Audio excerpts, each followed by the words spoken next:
السلام علیکم ورحمۃ اللہ وبرکاتہ۔ میرے عزیز ساتھیوں، ایک واقعہ ہے جو کہ غالباً پاکستان میں پیش آیا۔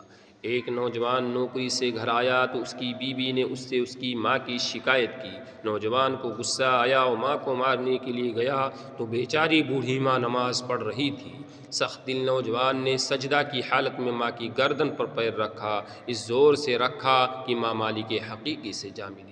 پھر وہ نوجوان اور چچازاد بھائی ماں کو دفن کرنے کے لیے قبر کے اندر گئے تو چچازاد بھائی تو صحیح سلامت قبر سے باہر نکل گیا، لیکن اس نوجوان نے نکلنے کی کوشش کی تو قبر نے فوراً اسے دبوچ لیا۔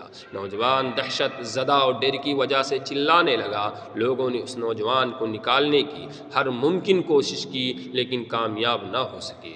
بہت سارے لوگوں نے اس نوجوان کے لیے دعا کی لیکن کسی کی بھی دعا کارگر نہ ہوئی۔ آخرکار نوجوان تڑپ تڑپ کر مر گیا۔ جب اس کی بیوی